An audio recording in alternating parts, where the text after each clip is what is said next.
Hey guys, welcome back to Automotive Chaos. My name is Ryan. Behind me is our long-term project, our 1956 Chevy Bel Air. And I've been working pretty much every day after work and on the weekends to try and get this car down to bare metal so that we can finally get it in primer. And I am filming this on Sunday, which is when that video was supposed to come out.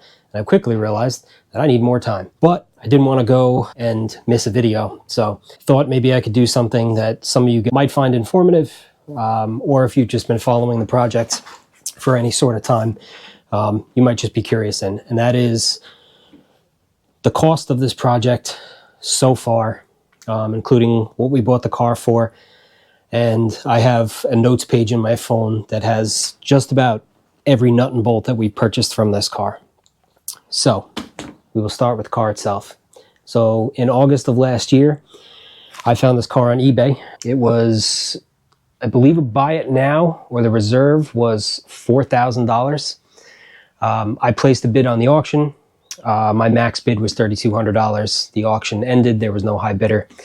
I contacted the seller and sight unseen worked out an agreement with him for a purchase price of $3,200.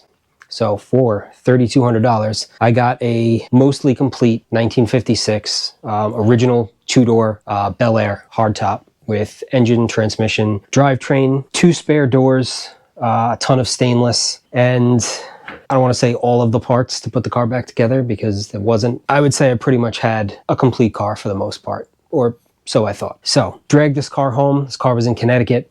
Left it at my buddy's house for about a month or two because I was working on my 55 Chevy, which is now at his house, and this is here so we could work on this car. So about a year ago, October, pretty much been working on this car nonstop for a year. Pulled it back to my house, and I thought to myself, it's got a small block Chevy. Probably been sitting a little while, but how hard could it be to get the engine going? Well, we're gonna go back in time a little bit, and I'll show you exactly how hard it was to get that engine going. Okay, went ahead and pulled the plugs out. They all looked pretty normal, except for this one here. This is out of cylinder number 5, and definitely had some moisture on it. So head out, see if we can get the motor to spin over. Can't really get a grip on it. So we might be buying a starter. I'm just gonna hook the battery up and let it eat. All right, so I'm just gonna use my power probe and activate the starter solenoid. And with any luck, when the starter shears the flywheel off, it'll take out the tool at the same time.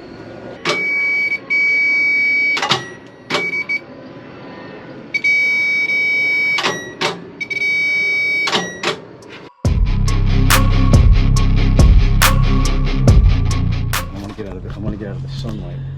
Well, there's one reason that it wasn't turning over or wasn't making any oil pressure. Okay, so we have both cylinder heads off. This side really does not look that bad, and that's the hole that that plug came out of before.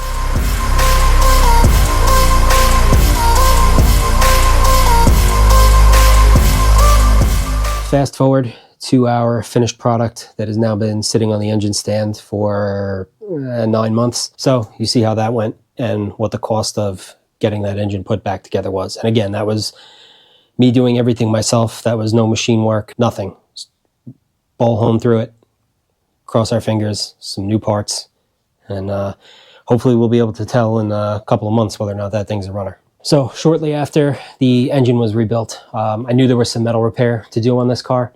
So I ordered lower quarter panels, rockers, lower fenders, and figured I would start there. I thought if I can at least get the outside of the car looking decent, maybe get it in one color, we might have something. Well, that quickly turned into more and more and more and more metalwork. I would say the majority of the last year has been making patch panels, installing patch panels. So we got the quarters and the rockers done.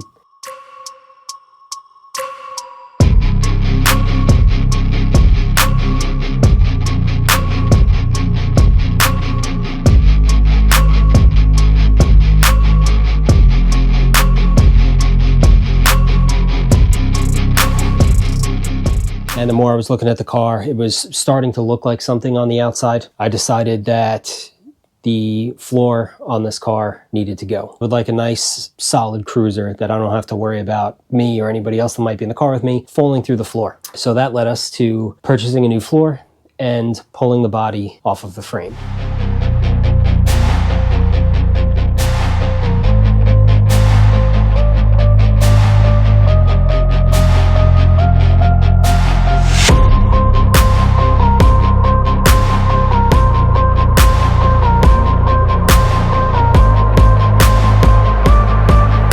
Now, the further I dug into this car, the more I realized that this was a lot rougher than I thought. I definitely went in with blinders on when I bought this car. Well, I bought it sight unseen, so that goes without saying. But even when I got it home, I think that my initial impression was that the car was a lot closer to being on the road and safe, and I was completely wrong. Oh, also forgot to mention, before we pulled the body off the frame, we replaced the majority of the trunk pan, tail pan, and actually the two pieces around the taillights on the lower quarters.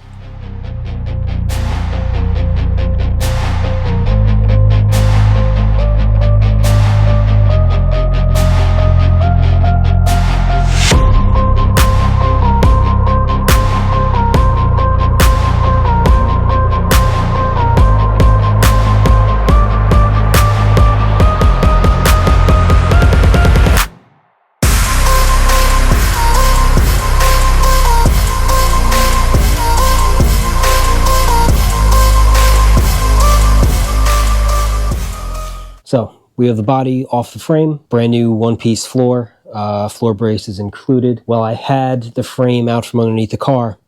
I pretty much went through that top to bottom.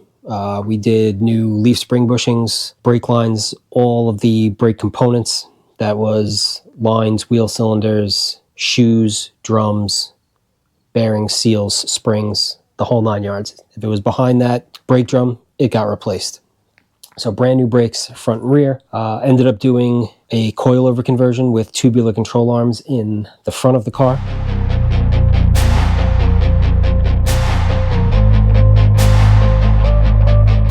The control arms that were on this car, the factory ones, the bushings were pretty roached, and the spring pocket on the lower control arm was actually rotted out. So we tossed those. Now, keep in mind, that is what we have spent on the car so far, and this is what it looks like. Now, don't get me wrong, it is leaps and bounds better than what it was when we purchased the car, but there's still a lot of money to spend on this car. I have not bought paint. I have not purchased the wiring harness for this car yet. We don't have a carpet. We don't have a headliner.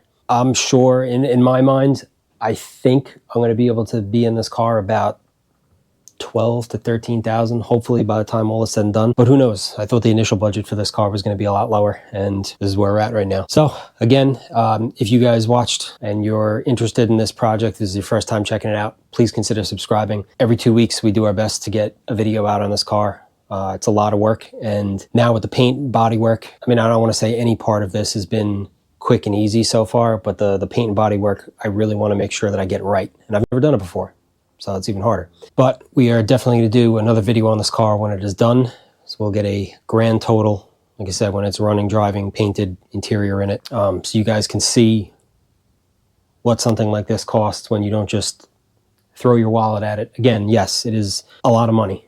It's a lot of money to me. Trust me, every time I buy another part for this car, I'm nervous, because I feel like I'm at the point now where I don't want to spend too much on it. And again, I know the car is going to be perfect, but I'd like to keep it reasonable as far as total cost goes. But like I said, if you guys are interested in any part of the car that we've worked on so far, if you do take a look down below at some of the other videos, I've pretty much documented every step of this car. Like I said, it's been about a year of doing a video pretty much every 2 weeks, and I would say 99% of the time it's on this car. We've sprinkled in a few others on my truck, my Corvette. There's a few videos on a K10 pickup that a buddy of mine purchased, where we went in on it together. So there's been a few on that, but the majority of this has been focusing on this car. Thanks again. We'll see you guys very soon.